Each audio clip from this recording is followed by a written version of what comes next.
নমস্কাৰ, মই ত্ৰিদীপ ভগৱতী এটা নতুন ভিডিঅ'ৰ সৈতে আপোনালোকৰ কাষলৈ আহিছোঁ। নিৰ্বাচনৰ কথা পাতিম। আপোনালোকে থাম্বনেইল চাই গম পাইছে আজি নিৰ্বাচনৰ কথা পাতিম। ফলাফললৈ 4 জুন আৰু মাত্ৰ কেইটিমান দিন বাকী আছে। মই আশা কৰিম ভিডিঅ'টো আপোনালোকে শেষলৈ চাব, কাৰণ ইয়াত বহু কথা আপোনালোকৰ পছন্দ নহ'ব পাৰে। ইয়াত আমি যিবোৰ পৰিসংখ্যাৰ কথা পাতিম, যিবোৰ তথ্যৰ কথা পাতিম, বহু তথ্যৰ সৈতে আপোনালোক একমত নহ'ব পাৰে। আপোনালোকে ভাবিব পাৰে যে অমুক সমষ্টিটোত অমুক জিকিব,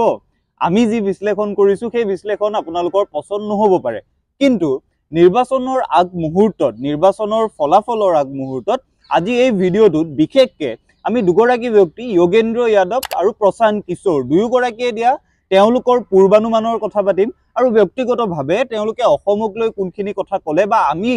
আজিৰ তাৰিখত আমাৰ মনত থকা প্ৰশ্নকেইটা যে গৌৰৱ গগৈ জিকিব নে নাই, নে তপন গগৈ জিকিব, সৰ্বানন্দ সোণোৱাল জিকিব নে লুৰিণজ্যোতি গগৈ জিকিব, বদৰুদ্দিন আজমলে পুনৰ সাংসদ হ'ব নে ৰকিবুল হুছেইন বাটত ভেটা হ'ব, এই গোটেই কথাবোৰ আমি আলোচনা কৰিম। প্ৰথমতে সামগ্ৰিকভাৱে ভাৰতৰ কথাখিনি পাতি ল'ব বিচাৰিছোঁ। প্ৰশান্ত কিশোৰ আৰু যোগেন্দ্ৰ যাদৱ তেওঁলোক দুয়োজন কোন কোন? প্ৰশান্ত কিশোৰ এগৰাকী, আমি তেওঁক চিনি পাইছিলোঁ যে 2014 চনত যেতিয়া নৰেন্দ্ৰ মোদী শাসনলৈ আহিছিল, সেই গোটেই কেম্পেইনিংটো, গোটেই প্ৰচাৰটো ডিজাইন কৰা আৰু সেই নৰেন্দ্ৰ মোদীক আমাৰ সন্মুখত সেইদৰে চিনাকি কৰি দিয়া এগৰাকী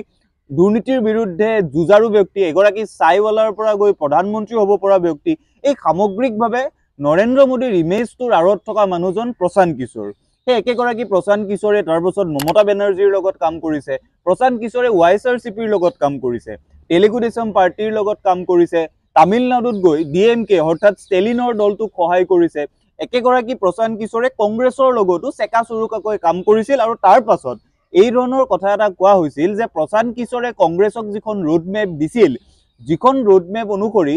প্ৰশান্ত কিশোৰে কৈছিল যে কংগ্ৰেছৰ ফেচ হ'ব লাগে প্ৰিয়ংকা গান্ধী, এই গোটেই কথাটোত কংগ্ৰেছৰ নেতৃত্বৰ সৈতে তেখেতৰ ডিমত হোৱা বাবে তেখেত কংগ্ৰেছৰ পৰা আঁতৰি আহিছিল। সেই একেগৰাকী প্ৰশান্ত কিশোৰে শেহতীয়াভাৱে জন সুৰজ অভিযান বুলি বিহাৰত এটা অভিযান আৰম্ভ কৰিছে। অভিযানটোৰ অৰ্থ এনেকুৱা, প্ৰশান্ত কিশোৰে সামগ্ৰিকভাৱে এই গোটেই নিৰ্বাচনী কাম কাজৰ পৰা আঁতৰি আহি বিহাৰত পদব্ৰজে বিহাৰৰ গাঁওসমূহ ভ্ৰমণ কৰিছে আৰু এই ধৰণৰ কথা এটা কৈছে যে জন সুৰজ অভিযানৰ পৰা এদিন হয়তো এটা পলিটিকেল পাৰ্টি ফৰ্ম কৰা হ'ব আৰু সেই পাৰ্টিটোৱে বিহাৰত ইলেকশ্যন খেলিব। আজিৰ তাৰিখত প্ৰশান্ত কিশোৰৰ ৰাজনৈতিক অৱস্থান সেয়া।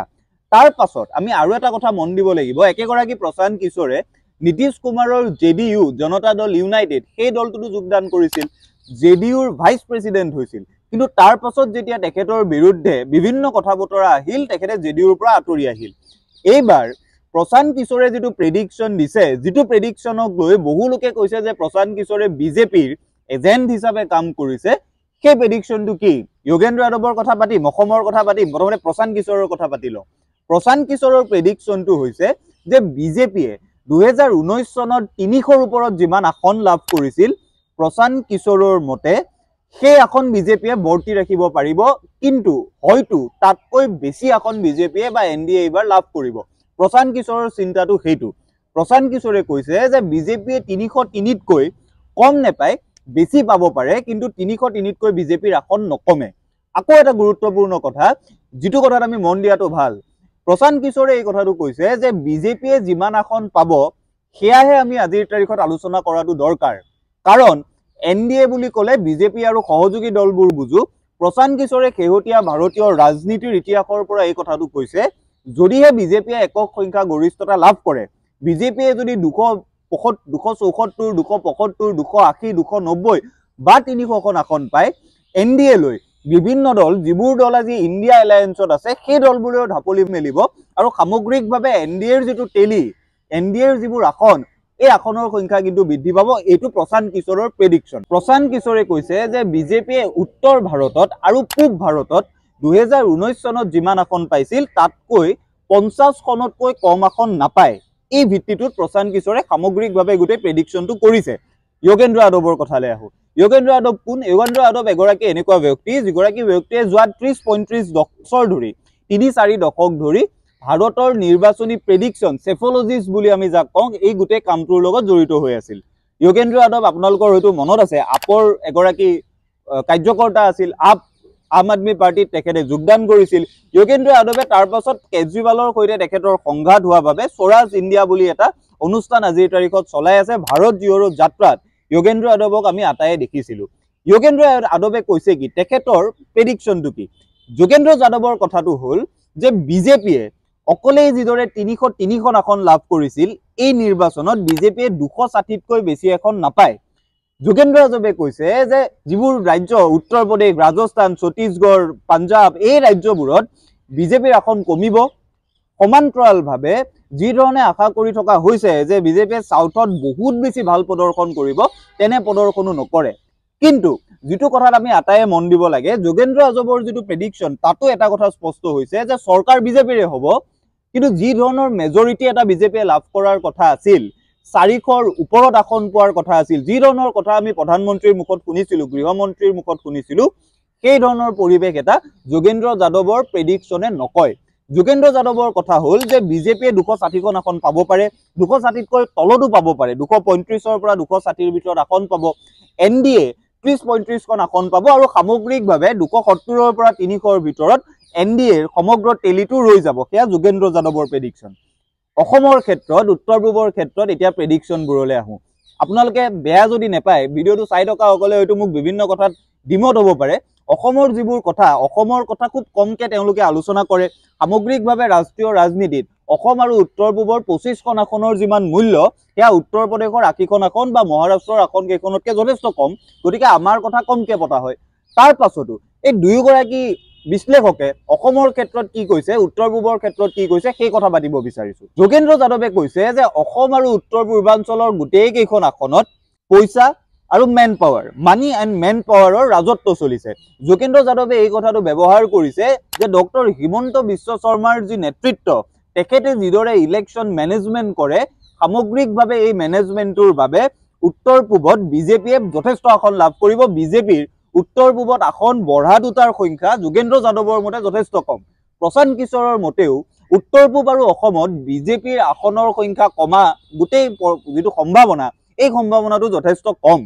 কিন্তু যোৱা নিৰ্বাচন হৈ যোৱাৰ পাছৰ পৰা বিভিন্ন ব্যক্তিৰ সৈতে আমাৰ ব্যক্তিগতভাৱে কথা হৈছিল মই কোৱা নাই যে মই আজি কিবা এক্সিট পোল আপোনালোকক দিছো নহয় মোৰ যিবোৰ কথা বতৰা হয় মোৰ যিবোৰ লগ বন্ধু আছে বিভিন্ন ঠাইত থকা লগ বন্ধুৰ সৈতে সমবয়সৰ ব্যক্তিৰ সৈতে আৰু বিভিন্ন ঠাইলৈ যেতিয়া মই অনুষ্ঠান বিভিন্ন কামত যাওঁ মোৰ যিবোৰ সাধাৰণ মানুহৰ লগত কথা হয় সাধাৰণ মানুহৰ যিটো মনৰ ভাৱ এই কথাখিনিৰ জৰিয়তে মই এটা সামগ্ৰিক বিশ্লেষণ আপোনালোকক দিবলৈ বিচাৰিছো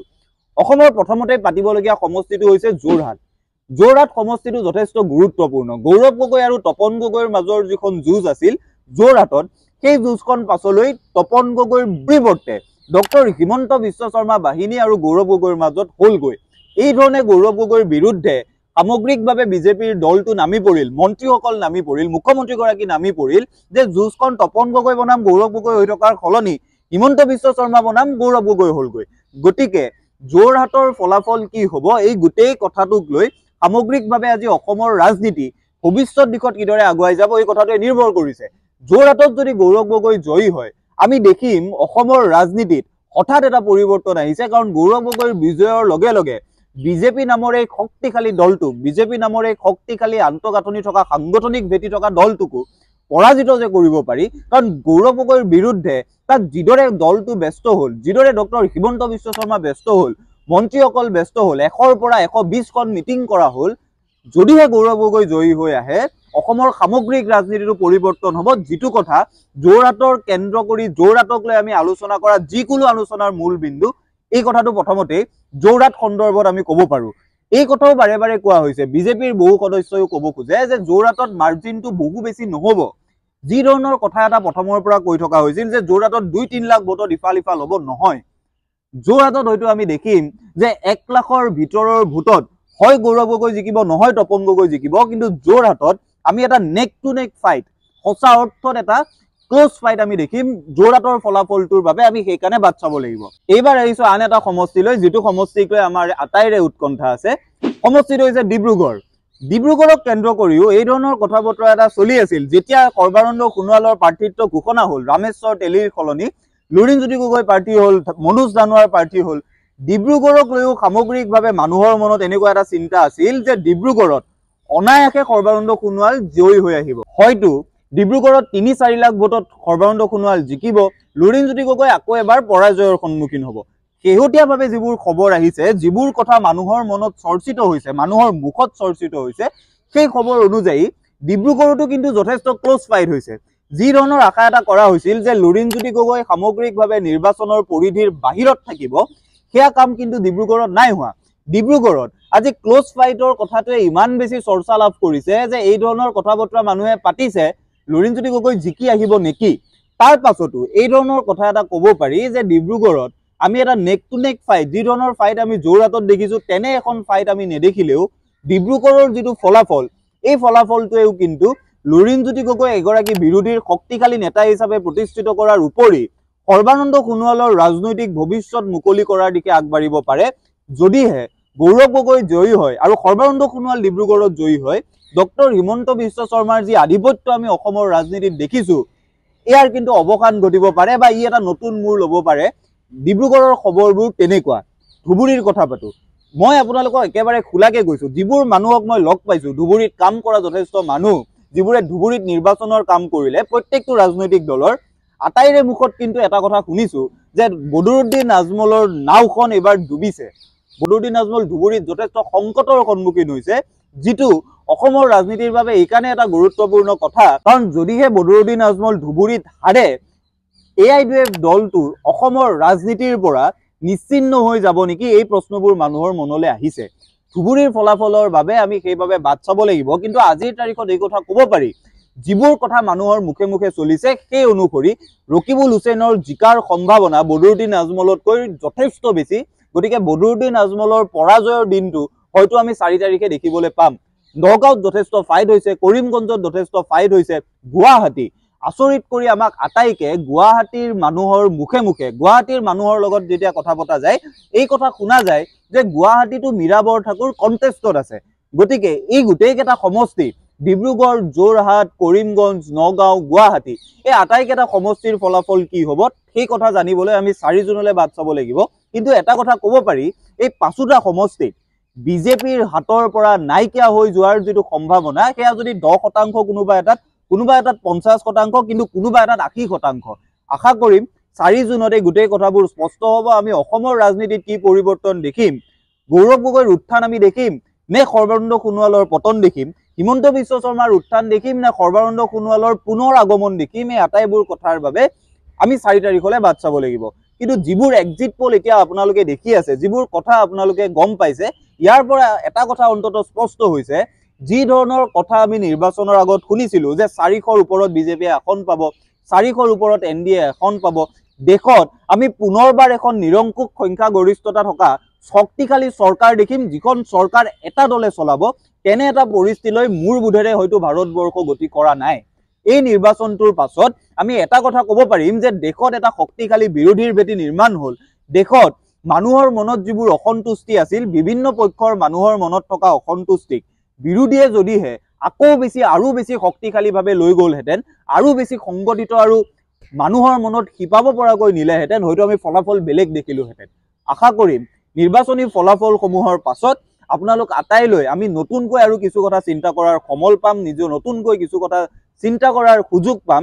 শেষত এটা কথাই আশা কৰিম যে যিয়েই নিজিকক কিয়, অসমৰ আটাইকেইটা সমষ্টিত যিয়েই জয়ী নহওক কিয়, অসমীয়া মানুহৰ যিটো দীৰ্ঘদিনীয়া দাবী যে আমাৰ কথাবোৰ দিল্লীৰ মজিয়াত ক'ব পৰা মানুহ আমাক লাগে, তেনে কেইজনমান মানুহ এবাৰ জয়ী হওক, যিসকলে আপোনাৰ মোৰ কথা দিল্লীত সজোৰে ক'ব পাৰিব, সদম্ভে ক'ব পাৰিব, আৰু দিল্লীত অসম বুলি যে এখন ৰাজ্য আছে, অসমীয়া বুলি যে এটা জাতি আছে, এই কথা দিল্লীৰ মজনতত থিয় হৈ আমাৰ অধিকাৰৰ দাবীবোৰ কাঢ়ি আনিব পাৰিব। আশা কৰোঁ ভিডিঅ'টো চাই ভাল পালে, পৰৱৰ্তী ভিডিঅ'সমূহৰ বাবে বাট চাব আৰু চেনেলটিৰ সৈতে সংযুক্ত হ'ব। এই অনুৰোধটো এইবাবেই কৰিছোঁ, বহু লোকে কয় ভিডিঅ'বোৰ তেওঁলোকে সময়ত নেপায়। এইভাবে নেপায় কাৰণ আপোনালোকে সাবস্ক্ৰাইব যদিহে নকৰে, ভিডিঅ' আপলোড কৰা গোটেই কথাটো আপোনালোকে গম নেপাব পাৰে। আশা কৰোঁ আপোনালোকে সাবস্ক্ৰাইব কৰিব, পৰৱৰ্তী ভিডিঅ'সমূহৰ বাবে বাট চাব। ফলাফল আহক, আকৌ বিতংকৈ পাতিম।